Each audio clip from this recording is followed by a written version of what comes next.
Everyone, welcome back to my channel. ಇವತ್ತು ನಾನೊಂದು evening snacks ಮಾಡ್ತಾ ಇದ್ದೀನಿ. ತುಂಬ ಹೆಲ್ದಿ ಕೂಡ.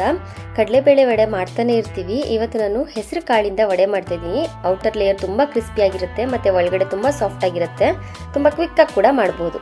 ಬನ್ನಿ ಈಗ ಹೇಗೆ ಮಾಡೋದು ಅಂತ ನೋಡೋಣ.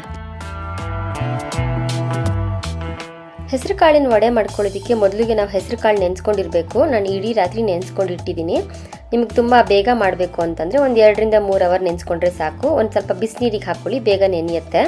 ಇದನ್ನೊಂದು ಸ್ವಲ್ಪ ಆಗುವಷ್ಟು ಮಿಕ್ಸಿ ಜಾರಿಗೆ ಹಾಕ್ಕೊಂಡಿದ್ದೀನಿ. ಅದಕ್ಕೊಂದು 3 ರಿಂದ 4 ಹಸಿ ಮೆಣಸಿನ್ಕಾಯಿ, ಒಂದು 2 ಇಂಚ್ ಆಗುವಷ್ಟು ಶುಂಠಿ ಹಾಕ್ಕೊಂಡು ನೋಡಿ ಈ ರೀತಿ ಬ್ಲೆಂಡ್ ಮಾಡ್ಕೊಂಡು ಬಂದಿದ್ದೀನಿ. ನೀರೇನು ಹಾಕ್ಕೋಬೇಡಿ. ಇದನ್ನೆಲ್ಲ ಒಂದು ಬೌಲಿಗೆ ಹಾಕ್ಕೋತಾ ಇದ್ದೀನಿ. ಇನ್ನು ಮಿಕ್ಕಿದೆಲ್ಲ ಹೆಸರು ಕಾಳು ಇತ್ತಲ್ಲ, ಅದನ್ನು ಹಾಗೆ ರುಬ್ಬಿ ಇದಕ್ಕೆ ಹಾಕ್ಕೋತಾ ಇದ್ದೀನಿ.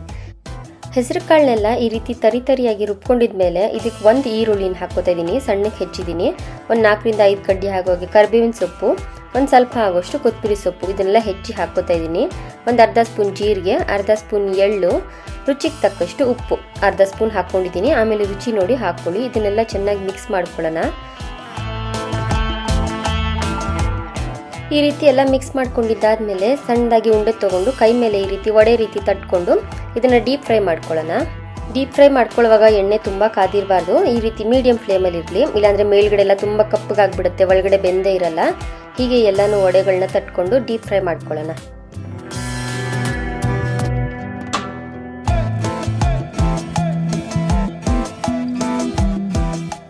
ಈ ರೀತಿ ಕಲರ್ ಚೇಂಜ್ ಆಗುತ್ತಲ್ವಾ, ಈಗ ಕರೆಕ್ಟಾಗಿ ಆಗಿದೆ ಅಂತ. ಒಂದು 4 ರಿಂದ 5 ನಿಮಿಷ ಅಷ್ಟೇ ಟೈಮ್ ತೊಗೊಂಡಿದೆ. ತುಂಬ ಕ್ವಿಕ್ಕಾಗಿ ಮಾಡ್ಬೋದು. ಮಳೆ ಬರ್ತಾ ಇರುವಾಗ ಸಂಜೆ ಹೊತ್ತು ಏನಾದರೂ ಬಿಸಿ ಬಿಸಿಯಾಗಿ ತಿನ್ನಬೇಕು ಅಂತ ಅನ್ನಿಸ್ದಾಗ ಈ ರೀತಿ ಮಾಡ್ಕೊತೀನಿ. ತುಂಬ ಚೆನ್ನಾಗಿರುತ್ತೆ. ಔಟರ್ ಲೇಯರ್ ತುಂಬ ಕ್ರಿಸ್ಪಿಯಾಗಿರುತ್ತೆ, ಒಳಗಡೆ ಸ್ವಲ್ಪ ಸಾಫ್ಟ್ ಆಗಿರುತ್ತೆ ಮತ್ತು ಹೆಲ್ದಿ ಕೂಡ.